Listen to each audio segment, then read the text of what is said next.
Welcome back. The world is facing a food price crisis. In fact, the UN warns of a global hurricane of hunger. Poor and developing countries, including South Africa, are being hard hit. A recent study found that 35% of the population is running out of money for food. Let's discuss this now with Alex van der Heever, the chair of the expert panel on the basic income support. Mr. van der Heever, thank you very much for your time.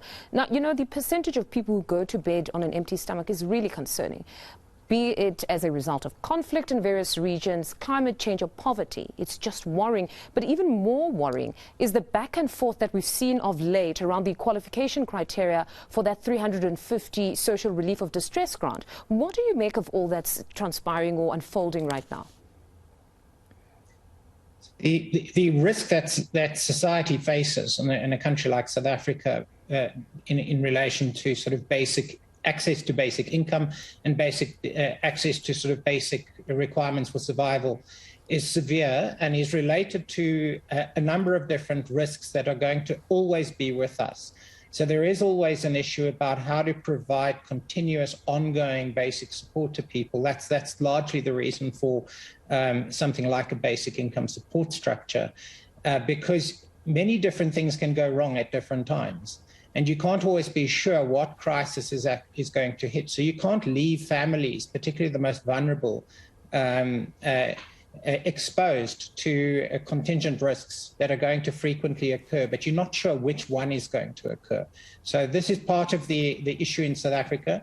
And I think it's problematic that the social relief of distress grant implementation has suffered from administrative weaknesses in its transition from the COVID grant into a social assistance grant. And I'm really hoping that can be sorted out as quickly as possible. But it is also a very, very minimalist support framework at this point in time, and more support along these lines is required going forward. And I'd say there is a general consensus that the quantum is a problem. It's not enough. One even wonders how they arrived at 350. What do you make of that? What could possibly suffice at this point? Because another question is around the allowable income. It's moved from that 350 to 624. But still, one could easily say that somebody who earns 1,005 also would need that added support because they might not be able to get through the month with 1,005. Yes, the practical framework around the means test makes no real sense. The means test itself needs to be at a level at which you can measure people's incomes, and below a certain threshold, many people's incomes are unmeasurable. And so applying a sort of a strict rule of originally 350 Rand and then an amount of 600 is pretty nebulous, because many people will be able to disguise their earnings.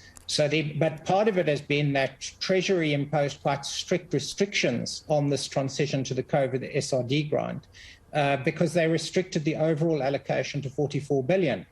And what they wanted to do was to see, regardless of the impact on poverty, they wanted to make sure that the allocation stayed there, even if people in desperate need would be excluded from coverage. There are also administrative difficulties applying a means test like this. And SASSA doesn't really have the capacity to do large-scale means testing.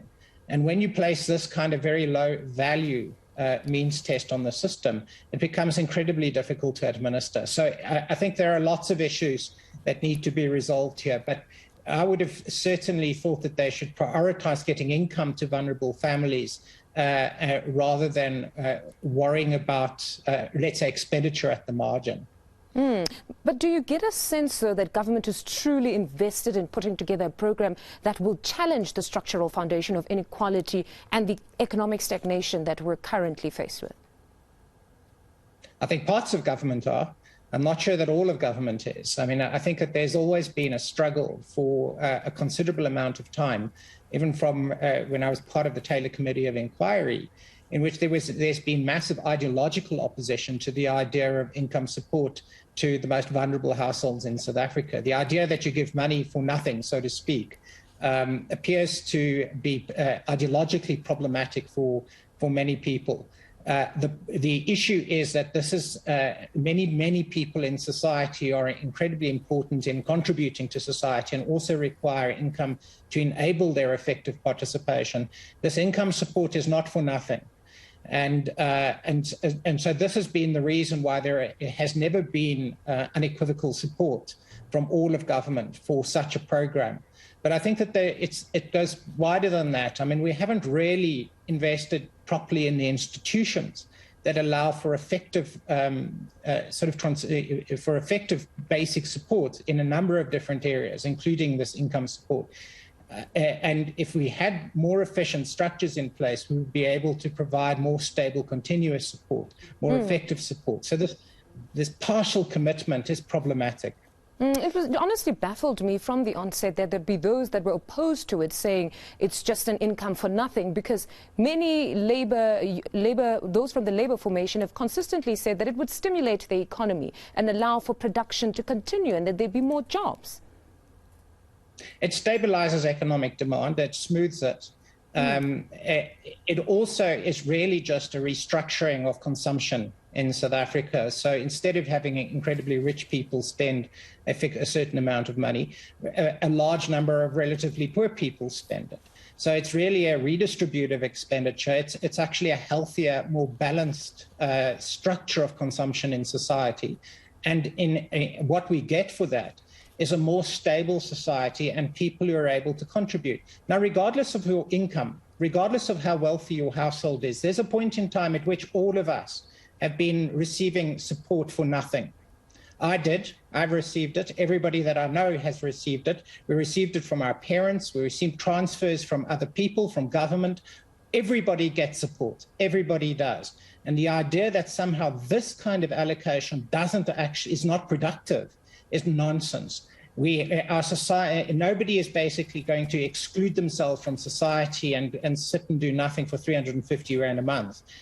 What it does is it means that you're actually enabled to at least pick yourself up and move on. And that is shown to be all the evidence shows that that's what happens when the support is at this level. If we gave everybody R1 million a month, it's going to be a different behavioral response, but not at 350 Rand a month. No, most certainly, because that at least allows them to print out CVs, make a few phone calls. Thank you very much, Professor, for your time. That was Chair of the Expert Panel on Basic Income Support, Professor Alex van der Heever.